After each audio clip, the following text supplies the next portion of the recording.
Hola, buenos días. Bueno, no puedo quedarme callada. He decidido grabar este vídeo y preguntar en stories si a la gente le interesa saber mi opinión sobre lo que está aconteciendo en la guerra entre Rusia y Ucrania. Y yo creo que sí, tengo que compartir mis reflexiones porque lo estoy teniendo y también lo estoy haciendo tratando de llevar el aprendizaje a las situaciones en parejas, a los conflictos en parejas, porque tenemos una violencia, tenemos un conflicto armado entre Rusia y Ucrania y realmente todos los conflictos llevan un gran aprendizaje. Yo creo que sí podemos aprovechar esta situación para aprender, para reflexionar y para no cometer estos errores en nuestra vida en pareja, sobre todo.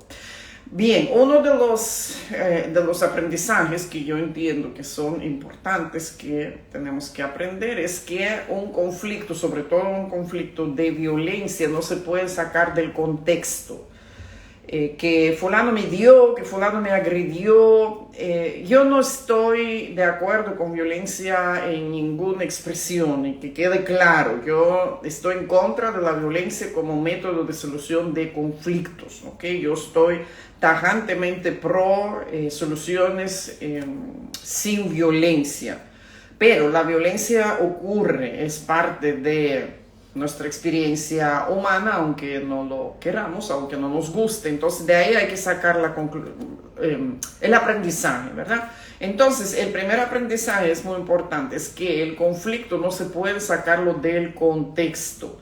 Cuando dicen, no, que él me agredió, que él me dio, que él se está comportando de tal forma, lejos de justificar, ninguna agresión es justificable, pero no podemos sacar el conflicto fuera del contexto, porque la violencia siempre es una respuesta a una, no quiero llamarlo provocación, sino a una situación, ¿verdad?, que generó la violencia. Vuelvo y repito, no la justifico, no existe justificación para la violencia, porque pase lo que pase, tenemos que mantener la capacidad de controlar nuestras emociones, nuestras conductas, mantener la sensatez y tomar decisiones asertivas. Pero dicho esto, vuelvo y repito, la violencia ocurre y tenemos la situación de violencia ahora mismo. Entonces, la violencia o la agresión no se puede sacarla fuera del contexto. Nadie agrega a nadie porque sí. Digo, estoy hablando de personas sanas psicológicamente. Para que ocurra violencia deben haber pasado circunstancias que generaron las condiciones que se diera la violencia. Entonces esto no podemos olvidar. Yo siempre gracias a Dios no me toca mucho, pero en las situaciones que me tocan de trabajar con personas en violencia, yo siempre pregunto, ¿qué pasó? ¿Cuándo pasó? ¿Desde cuándo? ¿Qué señales han habido? ¿Cómo se ha calentado ese caldero para llegar a la explosión violenta? Esto es importante entenderlo.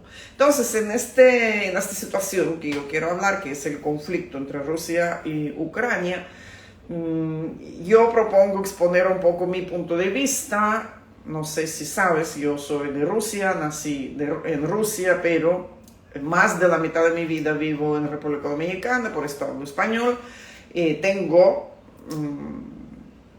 obviamente, comparto valores y visiones que se comparten en este lado del mundo, pero la conexión con mis raíces sigue siendo, obviamente, muy vigente y activa, no la puedo desconectar. Así que yo escucho a ambos bandos, conozco la historia, ¿verdad?, de Rusia, y por esto me atrevo a contar ¿qué está pasando para que también tú tengas esta oportunidad? Las seguidoras de mi cuenta que me siguen con temas de relaciones de pareja, bueno, tengan la oportunidad de escuchar a una persona que está conectada también con el otro lado del conflicto. Porque ahora, ¿qué está pasando? Todo el mundo está condenando, todo el mundo está rechazando esta actitud, lo cual yo estoy 100% de acuerdo. Pero muchas personas no tienen ni idea de lo que está pasando. Entonces, aquí quiero tener esta oportunidad para explicar un poco. Aquí se habla de historia. La historia comienza en los años 800 y algo, cuando el primer estado que se formó en las tierras habitadas por los eslavos, la etnia eslava, no somos germánicos, no somos romanos, somos eslavos, ¿okay? En esta tierra se formó el estado Antigua Rusia, cuya la capital era Kiev. Kiev hoy día es la capital de Ucrania. Era un estado muy próspero, tenía todo el comercio, la vida llevaba su ritmo normal. Pero llegó la invasión de los mongoles que vino desde Asia y ha sido devastadora para el estado. Y la gente comenzaron a moverse al norte de Rusia, donde el clima es mucho más frío, donde hay muchos bosques que no permitían a los mongoles que se transportaban a caballo, no permitían el avance de los mongoles, que el clima y los bosques hacían como una barrera natural donde los mongoles no eran capaces de seguir. Y entonces en el norte de este país, con mucho tiempo después, se formó la nueva capital, que es Moscú, que hoy día es la capital de Rusia. Así que tenemos Moscú, capital del estado de Rusia actual, tenemos Kiev, que es la capital de Ucrania actual, que su raíz es común, es el mismo pueblo eslavo, étnicamente nos parecemos muchísimo, el idioma se parece mucho, tenemos la misma religión, somos cristianos ortodoxos, es decir que hay mucha conexión y aparte de esto, hay mucha conexión económica, sobre todo cuando en los tiempos de la Unión Soviética formaban un mismo país donde los lazos económicos eran muy estrechos y también a través de estos tiempos se han formado mucho enlace familiar porque era muy común los matrimonios entre los rusos y ucranianos, ¿okay? Era algo que era como pan de cada día, ¿ok? Es decir, que hoy día hay muchos lazos, hay muchas familias que tienen compartiendo, ¿verdad? Ucranianos y rusos. Somos pueblos hermanos, somos muy unidos, hemos sido durante la historia muy unidos, pero la historia de Ucrania ha sido muy difícil, porque Rusia se formó como Estado desde los tiempos antiguos. Ucrania no tuvo esta oportunidad porque ellos siempre, por ser, no ser tan grandes, no ser tan fuertes, siempre estuvieron bajo el dominio de algún imperio. Y estuvieron rodeados de muchos imperios muy fuertes. Por un lado estaba el imperio de Rusia, en el norte estaba Polonia, que era un imperio también en su tiempo, estaba el imperio austrohúngaro, en el sur estaba el imperio otomano. Así que lo que hoy es el territorio de Ucrania se formó después de la Segunda Guerra Mundial, cuando el imperio austrohúngaro dejó de existir, el imperio ruso dejó de existir. ¿Y qué más? Bueno, se dieron circunstancias que por fin Ucrania tuvo una condición única de formar su Estado nacional, que hasta ahí no tenía oportunidad. Esto es el inicio del siglo XX, 1918, que terminó la Primera Guerra Mundial. Bien, entonces, después de eso, en Rusia ocurre la Revolución Comunista, se forma la Unión Soviética, y Ucrania, con el territorio que tenía en aquel momento, forma parte de la Unión Soviética. Toca también señalar que han habido muchos líderes de la Unión Soviética que provenían de Ucrania. Por ejemplo, el famoso Nikita Khrushchev era de Ucrania y él favorecía, por todos los medios, obviamente, él favorecía a Ucrania, a su tierra natal, como quien dice, no era mal visto, era como algo natural. Entonces él tomó la decisión de pasar la península de Crimea, una península que está en el Mar Negro, que era un territorio que conquistó Catalina la Grande de Rusia, del Imperio Ruso, lo quitó al Imperio Otomano, en los años 1700 y algo, y este territorio pasó a ser parte del imperio de Rusia. Entonces Nikita Khrushchev en la Unión Soviética, con una decisión que hoy día se analizó, era completamente ilegal porque él no lo consultó ni con el pueblo de Rusia ni con el pueblo de Ucrania. Él tomó ese territorio de Crimea y lo anexó a la República de Ucrania, que formaba parte de la Unión Soviética. Entonces, como que de aquí para allá no se sintió mucho. Y esto quedó ahí. Y los territorios que están en conflicto de ahora, era el territorio de Donbass y Lugansk, son territorios que han sido poblados por rusos, por étnicos rusos, ¿ok? No son ucranianos. Pero por una decisión administrativa de la Unión Soviética, los entraron dentro de las fronteras de la República de Ucrania. Siendo todo la Unión Soviética, no había problemas, no había ningún conflicto. El problema comenzó cuando la Unión Soviética se desintegró y con el tiempo el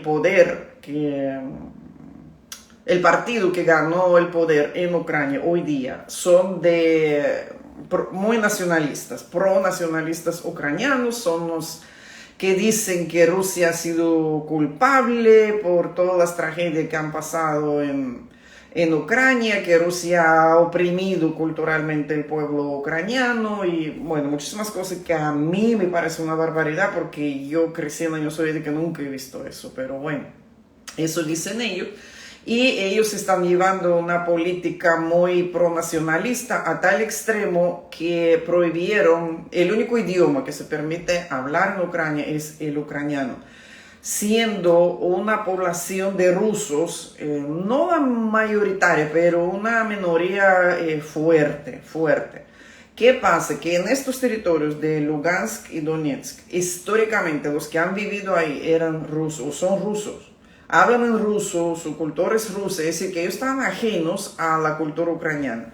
Mientras estaba todo en paz, no había problema, todo el mundo vivía en su cultura y no pasaba nada. Pero al llegar este extremismo en Ucrania, comenzó la opresión, comenzaron a exigir que el único idioma legal era ucraniano, que todo ruso estaba prohibido y más comenzaron a ver a Rusia como su enemigo histórico, comenzó mucha represión contra la cultura rusa y los rusos, ¿ok?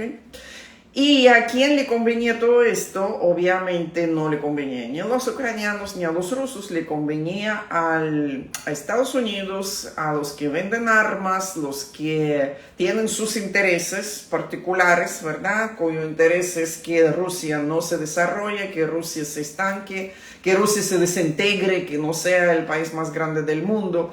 Y la mejor forma de provocar problemas a alguien es confrontarlo con otro pueblo. Entonces no encontraron la mejor manera que confrontarlo con los ucranianos, ¿ok?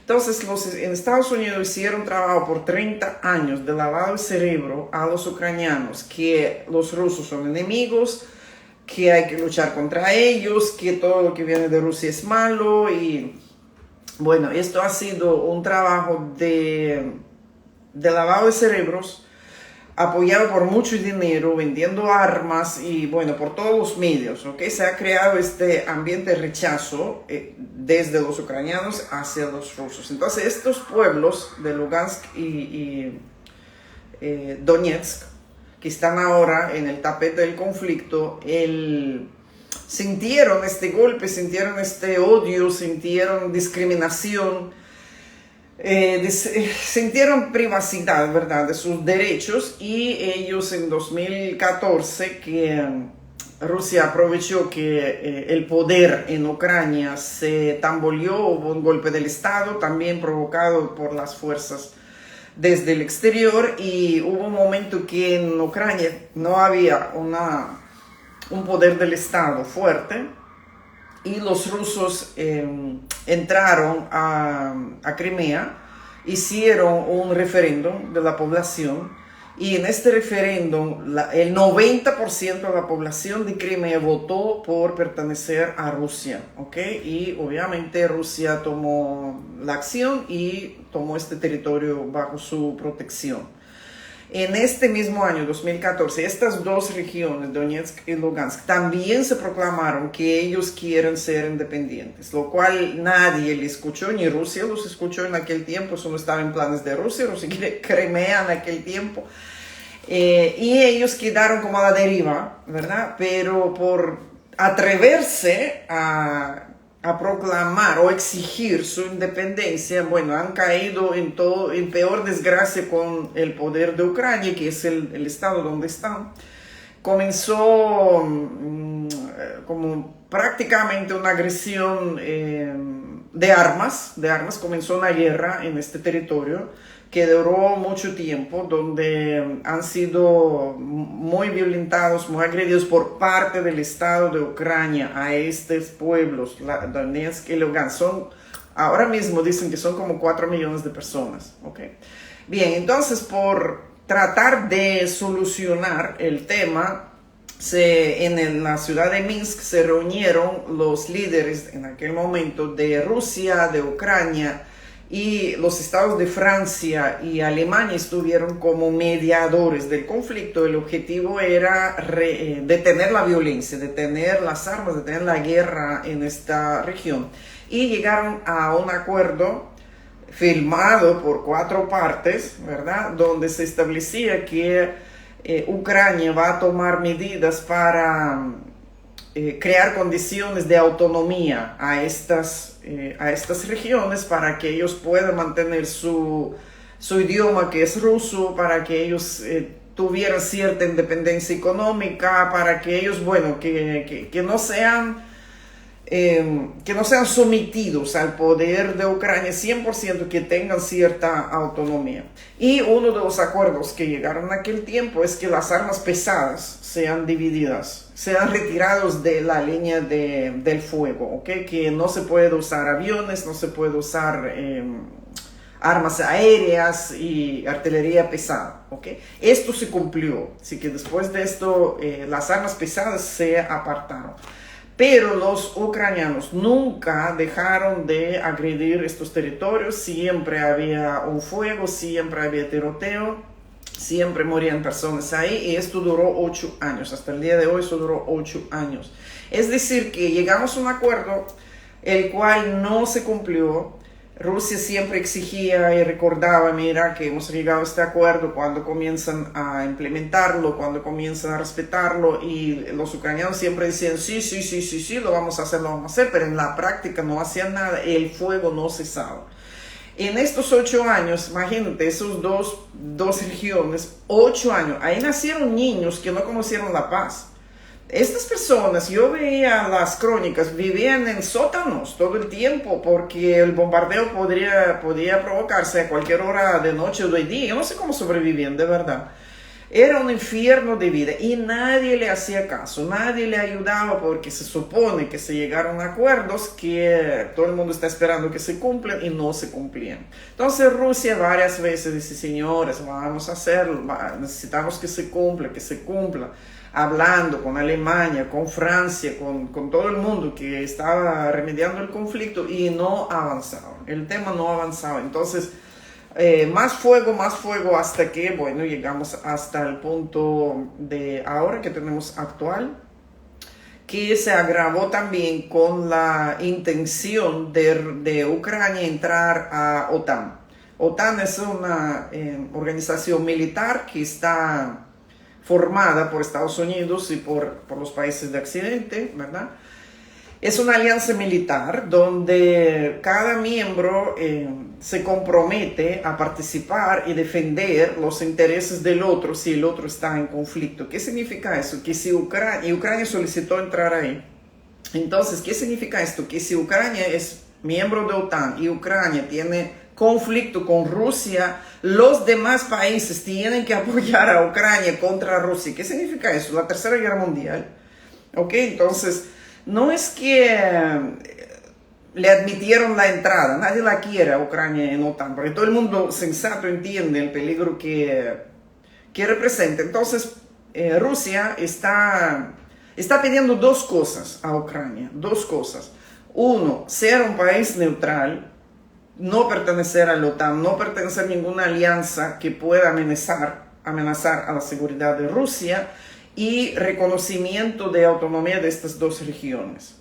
Esto se ha repetido desde el año pasado constantemente entre diálogos y no se ha llegado a ningún acuerdo.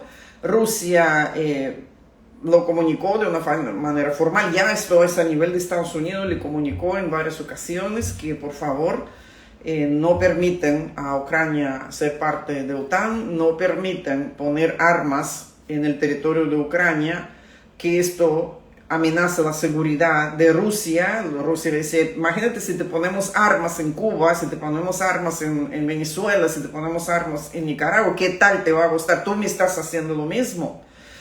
Y no hubo entendimiento. Entonces, cada uno con su versión, cada uno hablando desde su punto. Aquí tenemos el choque cuando ya tenemos la violencia hasta el día de hoy, una agresión.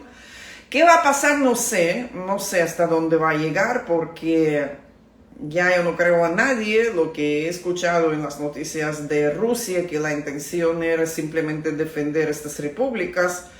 Entonces Rusia decide reconocer estas regiones como países independientes, obviamente bajo la protección de Rusia, pero es un acto político que todo el mundo rechazó, todo el mundo dijo que es apoyar a los separatistas, que esto no está permitido. Es como si, por ejemplo, los separatistas en España, que catalanes o vascos quieren separarse no pertenecer a España, sino formar el país. Así que la comunidad internacional no apoya esta idea, porque realmente esto atenta contra la dignidad y la integridad de un país. Entonces, en vista de que no se han cumplido los acuerdos, Rusia se pronuncia en reconocimiento a estas regiones como países independientes, lo cual generó un rechazo a nivel internacional, obviamente.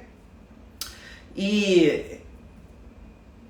inmediatamente también se aprueba la ley, porque no existía, del permiso de usar fuerzas armadas fuera del territorio de Rusia. Esta ley no existía, es decir, que los rusos no podían usar armas fuera del país, y inmediatamente se hizo esta ley, bueno, casi en conjunto. ¿Para qué? Para traspasar la frontera. En mi entendimiento era para entrar al territorio de estas repúblicas, para protegerlos. Desde que se reconocieron el 22 de febrero ahora, desde que se reconocieron estas regiones como independientes, Ucrania aumentó el fuego, aumentó el bombardeo de estos territorios. Son cientos de miles de refugiados que están saliendo a Rusia desde estos territorios y que están haciendo un conflicto bélico a gran nivel, lo escalaron, provocando una crisis humanitaria fuertemente. Y mi intención, bueno, yo entendí que van a entrar el ejército a estos territorios para protegerlo, pero aparentemente se está yendo más allá. No lo sabemos. Ya hasta aquí llegó mi cuento histórico, para que entiendas que la violencia no nace de la nada. La violencia siempre es una respuesta desesperada a muchos intentos en este caso fue así, a muchos intentos de regularizar la situación, donde cada uno se quedaba sordo, cada uno no entendía realmente la forma de cómo solucionarlo, cómo salir victorioso, que sea win-win, que todos ganemos. No se veía la posibilidad de llegar a este compromiso, y esto extrayó a una violencia ahora. Bien, ¿qué podemos aprender de esto? Porque esto es lo más importante de todo esto. ¿Qué aprendí yo? Rápidamente, porque esto es acontecimiento en el día de hoy. Esto fueron las primeras reflexiones que yo saqué. Número 1, el diálogo debe ser empático, ¿ok? ¿Qué es empático? Es la capacidad de entrar como en la piel del otro y ver cómo se siente, es conectarse con las emociones. Porque si el otro te dice, no me gusta, me está haciendo mal, me está haciendo sufrir, este es el efecto que produce en mí tu acción o tu posición, ¿verdad? Y el otro no lo quiere entender, solo ve lo suyo, como yo me siento. Esto es falta de empatía y la falta de empatía no lleva a ninguna solución. La única manera de encontrar la salida en un conflicto, que la humanidad tiene mucha experiencia en manejo de conflictos aún peores y lo han aprendido, lo han salido. Entonces la empatía es lo más importante, es conectarme y sentir qué siente el otro, ¿ok? Porque desde esta posición las cosas se ven diferentes. Cuando estamos en conflicto, yo solo veo lo mío, yo soy como un caballo, yo miro y aquí es lo mío, yo no quiero mirar para los lados. ¿Y qué siente el otro? ¿Qué importa? Así no se puede. Entonces, para solucionar hay que tener esta capacidad de conectarte con los sentimientos de la parte contraria, ¿verdad? Punto número 2. Hay que cumplir los acuerdos, definitivamente, porque si llegamos a un acuerdo y en este acuerdo hubo negociación, en este acuerdo hubo compromiso, ¿verdad? Y nos quedamos como en paz, ¿verdad? Firmamos, tú haces esto, yo hago esto, de acuerdo, ya, con testigos, todo, ¿ok? Cuando tú no cumples los acuerdos abiertamente y te lo recuerdan, fulano, recuerda esto, recuerda, y abiertamente, no, ay, eso no me conviene. ¿Cómo es que no te conviene? Esto fue un acuerdo del Estado que firmó, no fue el presidente de ahora que lo firmó, fue el gobierno anterior, y esto el de ahora lo está aprovechando, como que no, yo no firmé esto es inaceptable, yo no hubiera acordado este acuerdo en estos términos. Mijo, tú no lo hubieras acordado, pero tu Estado lo acordó. Entonces, ¿de qué estamos hablando? Entonces, esa actitud de relajo, esta actitud como de burla, de hipocresía, de mentiras, porque a los niveles altos, él dice que ellos están dispuestos a cumplir. Han pasado 8 años, no han hecho un paso para cumplirlo y todavía verbalmente, cínicamente dicen que lo van a cumplir. Entonces ya nadie cree a nadie y el bombardeo continúa. Es decir, que los 4 millones de personas viven bajo la guerra 8 años y son rusos. Entonces es un pueblo hermano donde hay conexión, donde hay compromiso, donde hay muchas cosas que nos unen. Obviamente Rusia no puede ser indiferente en esta situación. Yo siempre digo, los americanos, donde un americano está en los de Estados Unidos, donde uno está en conflicto y ellos mueven cielo y tierra y los salvan y mandan helicópteros y hacen todo, ¿verdad? Porque cada vida es importante. Aquí tenemos 4 millones étnicamente rusos, que hablan ruso, que practican la misma religión, que tienen la misma cultura, que se están siendo bombardeados 8 años.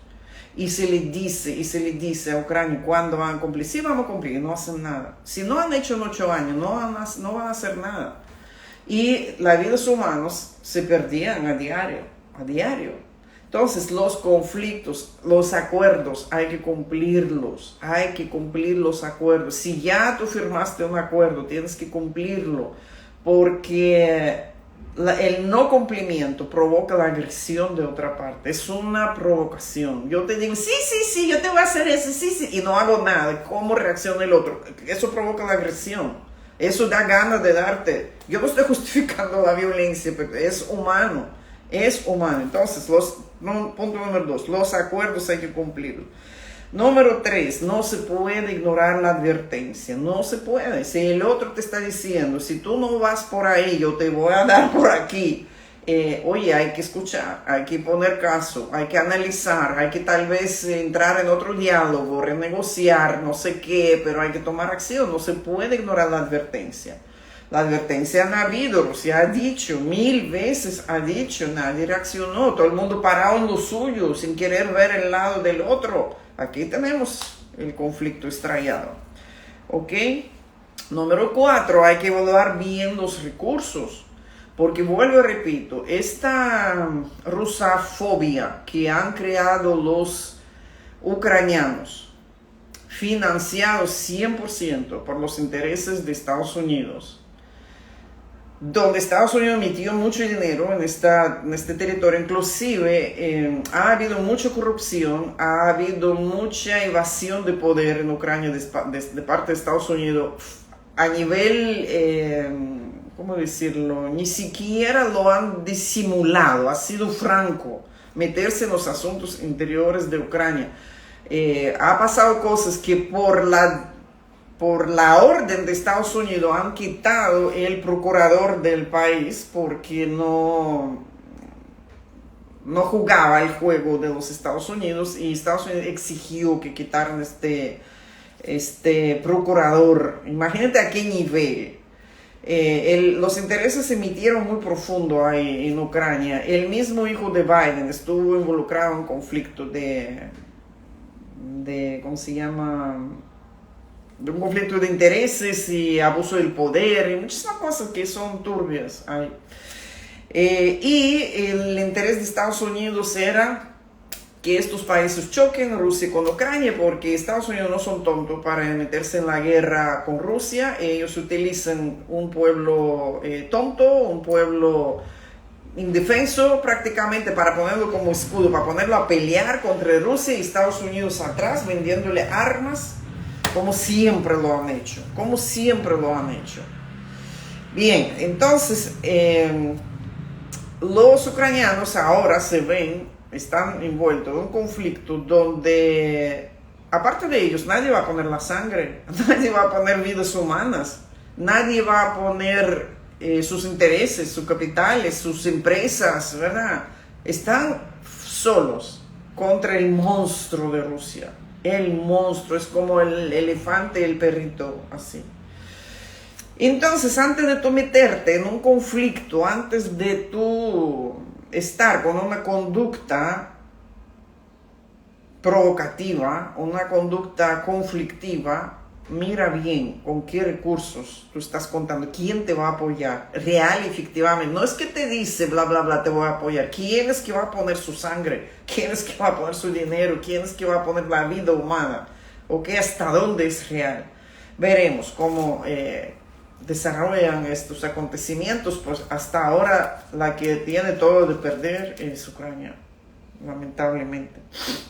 Ok, este es el punto número 4. Y el 5, después de la violencia nunca van a quedar las cosas, lamentablemente. Por esto es la violencia, hay que evitarlo a toda costa. Después que nos dimos los golpes, después que nos agredimos, quedan cicatrices. Y los cicatrices no son tan fácil de ignorar ni olvidar, ¿verdad? Cicatrices físicas, emocionales, económicas, familiares, que van a quedar, que van a permanecer en la historia, y va a tomar mucho esfuerzo y mucho trabajo superarlos. Así que hay que evitar la violencia a toda costa, hay que buscar la forma de llevar el conflicto. Otro aprendizaje importante es que el conflicto hay que gestionarlo. Cuando hay un conflicto latente, siempre lo posponemos y posponemos, esto va a explotar de mala manera. Aquí lo aprendimos también. Las mujeres tenemos esta capacidad, tenemos esta intuición innata, como algo está mal, algo como que me habló mal, como que me miró, mi amor, ¿qué te pasa? Es decir, que hay que buscar esta forma de encontrar el momento exacto para apagar el fuego, porque si no lo apagas, el fuego va a ir extendiendo y va a explotar de mala manera. Los conflictos latentes no se puede posponer, no se puede ignorar. Yo siempre digo, resuelve de una vez. Desde que me olió algo mal, espérate, vamos a hablar. Es la mejor manera para evitar mayores explosiones, porque siempre me sorprende cuando me viene una cliente y me dice, ay, todo estaba bien y de repente él se fue con otro. ¿Cómo es que de repente él se fue con otra? Han habido señales que tú no quisiste verlo, que lo ignoraste, que cerraste los ojos, que no quisiste gestionar, y esto terminó como terminó. ¿Okay? Entonces los conflictos hay que gestionar. Bien, esto han sido mis reflexiones, espero que ha sido de tu utilidad. Por favor, déjame en los comentarios si te gustó escucharme, si realmente entendiste de qué se trata. Ahora, y si los aprendizajes te han servido para tu vida útil, voy a repetir los 5 puntos. Número 1, el diálogo empático. Me conecto con las emociones del otro y hago que el otro se conecte, porque esto es tu responsabilidad. Si tú ves que el otro está sordo, haz algo para que te escuche, entiéndeme, haz el esfuerzo de entenderlo. Imagínate cómo yo me siento, ponte en mi lugar. Si a ti te hubieran hecho esto, ¿cómo te sentirías? Así que es tu responsabilidad hacer que el otro se conecte con tus emociones y tú conectarte con el otro. Así que punto número 1, diálogo empático. Punto número 2, los acuerdos hay que cumplirlos. Número 3, las advertencias no se puede ignorarlas. Evalúa bien los recursos en dónde te vas a meter, y después de la violencia nada va a quedar igual, nada, el mundo va a cambiar. Bueno, hasta aquí ha sido esta charla. Te recuerdo que el próximo jueves 3 de marzo tengo una masterclass gratuita porque estoy sola, así que inscríbete, el enlace está en mi bio. Y recuerde que mi misión es que tú seas feliz. ¿Me lo prometes? Un beso.